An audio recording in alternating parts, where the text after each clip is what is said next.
You think you know Bob Proctor, the man who inspired millions with his teachings about prosperity and success?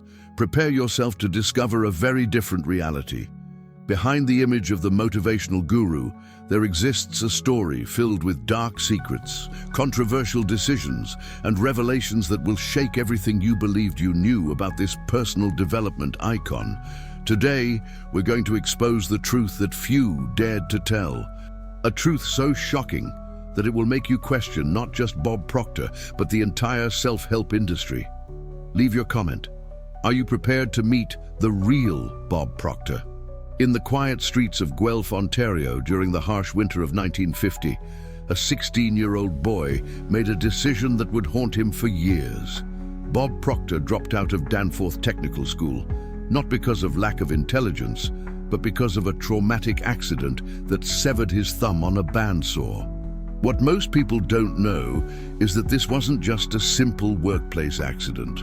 According to sources close to his family, Bob had been working dangerous jobs since he was 14 to help support his struggling household. The Proctor family lived in a modest two-story house on Dublin Street, where the Canadian winters seemed to last forever. His father, a man of few words and even fewer opportunities, worked multiple jobs just to keep food on the table. The neighborhood was filled with working-class families who understood that survival often meant making difficult choices. For young Bob, education became a luxury his family couldn't afford. But here's what's truly shocking. Bob Proctor later claimed his transformation began when someone handed him Think and Grow Rich in 1960. However, recently discovered letters suggest he had been searching for ways to escape his reality years before that famous encounter. He had already tried and failed at several business ventures, leaving behind a trail of unpaid debts and broken promises to local investors in Guelph. The winter of 1959 was particularly brutal for Bob. Living in a cramped apartment above a local hardware store, he was working as a night janitor at the Guelph General Hospital. Fellow employees remember him as desperate, often talking about his grand plans that never materialized. One former colleague recalls Bob saying he would either become rich or die trying. Little did anyone know, he was already experimenting with what he would later call the power of thought. What's most disturbing about this period is how Bob Proctor would later romanticize his struggles, turning them into inspirational anecdotes for his seminars. But the reality was far darker. Hospital records show he was treated for severe anxiety and what doctors then called nervous exhaustion. Adine, the young man who would later preach about unlimited potential, was, in truth, battling deep depression and financial desperation. The story Bob Proctor told about his life-changing encounter with Napoleon Hill's masterpiece has been repeated millions of times, but recently uncovered documents reveal a far more complex and troubling truth about his transformation. It wasn't a simple case of reading a book and applying its principles. The reality involves questionable mentors, controversial methods, and decisions that would follow him for the rest of his career. In the summer of 1960, Bob wasn't just a struggling young man who stumbled upon Think and Grow Rich. He was desperately seeking any opportunity to escape his mounting debts. What he found was Ray Stanford, a charismatic businessman who ran what could only be described as an early version of a multi-level marketing scheme in Toronto. Stanford claimed to have made millions using Napoleon Hill's principles, but investigators later discovered his wealth came from exploiting vulnerable people seeking financial salvation. Bob became Stanford's most dedicated student. But at what cost? Former associates remember Bob during this period as almost obsessively focused on making money, often at the expense of personal relationships. His girlfriend at the time, Margaret, later revealed that Bob had become cold and calculating, viewing every relationship through the lens of potential profit. She broke up with him after discovering he had been secretly recording their conversations, claiming he was studying successful communication patterns. The transformation wasn't gradual or inspiring, as Bob later claimed. It was rapid and radical. Within 6 months, his entire personality had changed. Friends and family barely recognized him. His sister Dorothy later admitted in a private interview that the family was concerned Bob might be involved in something illegal. His sudden confidence and financial improvements seemed too dramatic to be legitimate. Here's the most shocking revelation. Bob's famous story about cleaning offices for extraordinary income wasn't the complete truth. Yes, he did start a cleaning company, but he was also running a side operation selling what he called success secrets to other desperate individuals in similar situations. He had essentially become Ray Stanford's apprentice in the business of selling hope to the hopeless. By 1961, Bob was making more money from his seminars and private coaching than from his cleaning business. But former clients have come forward with disturbing stories about his methods. He would identify people's deepest insecurities and fears, then promised transformative results through expensive programs that often left participants more confused and financially strained than when they started.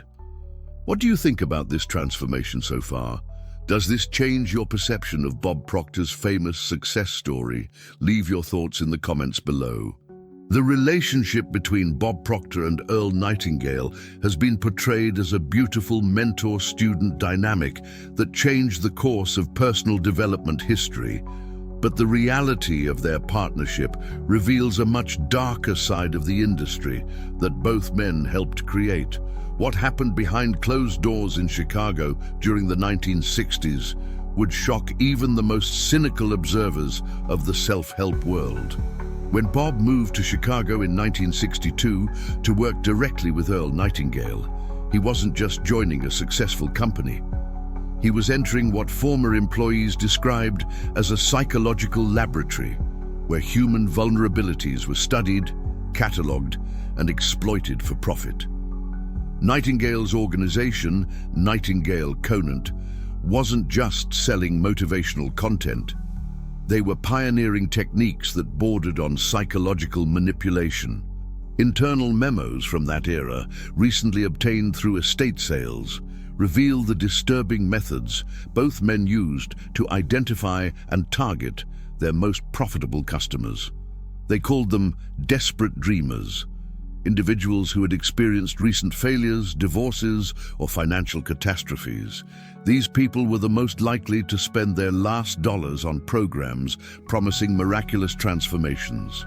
Bob quickly became Nightingale's most effective recruiter, not because of his inspirational message, but because of his ability to identify psychological triggers. He had developed what he called pain point mapping, a technique for discovering exactly what someone feared most, then positioning success programs as the only solution. Former colleagues remember Bob practicing these techniques obsessively, often role-playing scenarios where he would break down someone's resistance to buying expensive courses.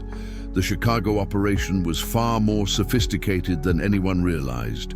They had detailed profiles on thousands of customers, including personal information about their marriages, financial struggles, and psychological vulnerabilities.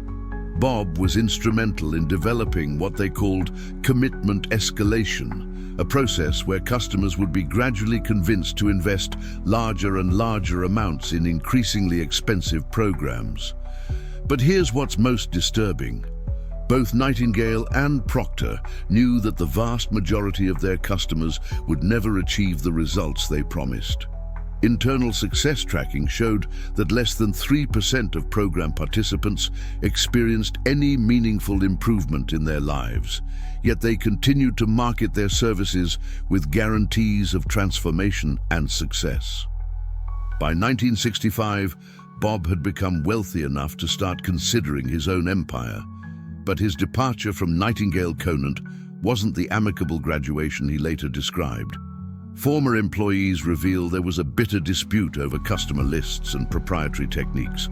Nightingale accused Bob of stealing both intellectual property and confidential customer information.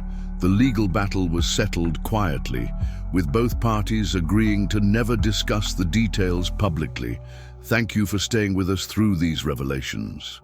We know this information is difficult to process, especially if you've been influenced by Bob Proctor's teachings. But the most shocking discoveries are still to come. The next chapters will reveal how Bob used these controversial methods to build his own empire and the devastating consequences for those who trusted him most.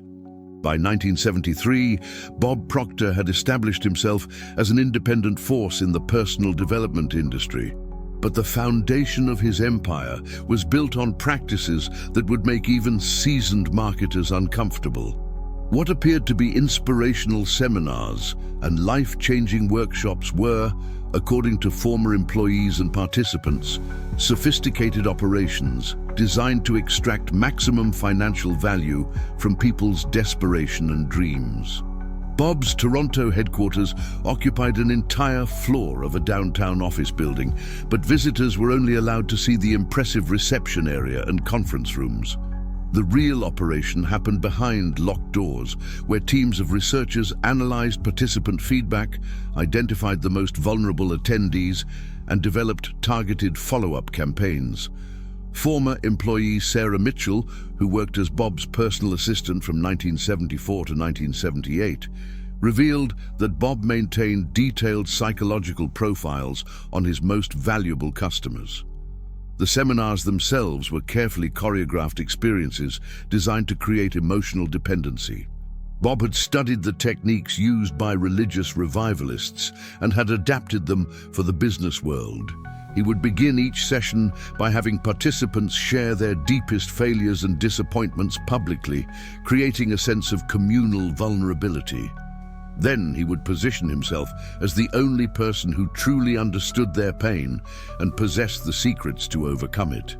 What's most disturbing is how Bob identified and cultivated what his staff called lifetime customers, individuals who would continue purchasing programs, books, and private coaching sessions for years. These weren't people who were achieving remarkable success. They were people who had become psychologically dependent on Bob's validation and promises. Some participants spent their children's college funds, mortgaged their homes, or emptied their retirement accounts to continue accessing Bob's increasingly expensive programs. The financial structure of Bob's business was deliberately complex and opaque.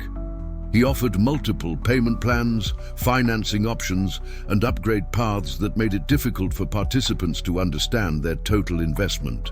Former financial manager Robert Chen revealed that the average lifetime customer spent over $50,000 across multiple programs, often without achieving any measurable improvement in their financial situation. But the most shocking revelation came from Dr. Patricia Williams, a licensed psychologist who consulted with Bob's organization from 1976 to 1979. She disclosed that Bob was aware his methods were creating psychological dependence rather than genuine empowerment. When she expressed concerns about the emotional harm being caused to vulnerable participants, Bob allegedly told her that people need to believe in something, and we're giving them something to believe in. The international expansion of Bob's empire in the 1980s brought these questionable practices to a global audience. In the United Kingdom, Australia, and later throughout Europe, Bob's seminars attracted thousands of participants who were unaware of the controversial methods being used to influence their decisions. Consumer protection agencies in several countries received complaints about aggressive sales tactics and unfulfilled promises, but Bob's legal team was skilled at avoiding significant consequences. By the 1990s, Bob Proctor had become a millionaire many times over, but the cost was measured in the broken dreams and empty bank accounts of the people who trusted him most. Former participants described feeling manipulated and exploited when they realized the promises made in seminars were designed more to generate revenue than to create genuine transformation. The final chapter of Bob Proctor's life reveals the complex and troubling legacy of a man who influenced millions while harboring secrets that would have shocked his most devoted followers. As he aged and his empire grew even larger through digital platforms and global partnerships, the gap between his public persona and private reality became increasingly difficult to maintain. In 2006, Bob's appearance in The Secret brought his teachings to a massive new audience, but it also attracted unwanted scrutiny from investigators and former associates who had remained silent for decades. The documentary's success generated hundreds of millions of dollars for its featured teachers, but it also prompted several former employees and participants to come forward with disturbing accounts of Bob's methods and practices. The most damaging revelations came from his former business partner, Linda Clemens, who worked closely with Bob from 1995 to 2010. She revealed that Bob had become increasingly paranoid about his reputation and had employed private investigators to monitor former employees and potential critics. He maintained detailed files on anyone who might pose a threat to his carefully constructed public image, including personal information that had been obtained through questionable means. Linda also disclosed that Bob's famous calm and confident demeanor was often supported by prescription medications that he took to manage severe anxiety and what his doctor had diagnosed as narcissistic personality disorder. The man who taught millions about the power of positive thinking was privately battling mental health issues that he refused to acknowledge publicly, fearing it would undermine his credibility as a success teacher. The financial reality of Bob's empire was equally troubling. Despite generating hundreds of millions of dollars in revenue over 5 decades, much of that wealth had been used to fund an elaborate lifestyle and to pay legal fees related to ongoing disputes with former business partners and customers.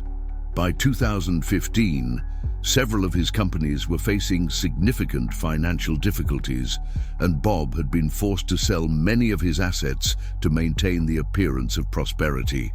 The most devastating revelation came from Bob's own family. His daughter Susan, in a private interview conducted just months before his death, revealed that Bob had been estranged from most of his relatives for over 20 years. She described a man who had become so consumed with his public image that he had lost touch with basic human relationships. Family gatherings were staged events designed to maintain his reputation as a successful family man, while the reality was that he was isolated and lonely. In his final years, Bob seemed to recognize the damage his methods had caused. Several former associates reported that he had privately expressed regret about some of his business practices and had made quiet financial settlements with some of the people who felt they had been exploited by his programs. However, he never made any public acknowledgement of these concerns, maintaining his inspirational persona until his death in February 2022. The true measure of Bob Proctor's legacy isn't found in the millions of books sold or the thousands of seminars conducted. It's found in the lives of the people who trusted him with their dreams, their money, and their futures. While some genuinely benefited from his teachings, many others were left with empty promises, depleted savings, and a deep sense of betrayal by someone they had viewed as a mentor and guide. Now you know the truth that Bob Proctor kept hidden for decades. What do you think about these revelations? Have they changed your perspective about this icon? Leave your opinion in the comments. We want to know if you believe these truths needed to be exposed. If this content impacted you, subscribe to our channel for more deep investigations about personalities who marked our era. And don't miss our next video, where we'll reveal even more shocking secrets about another big name in personal development that will leave you speechless.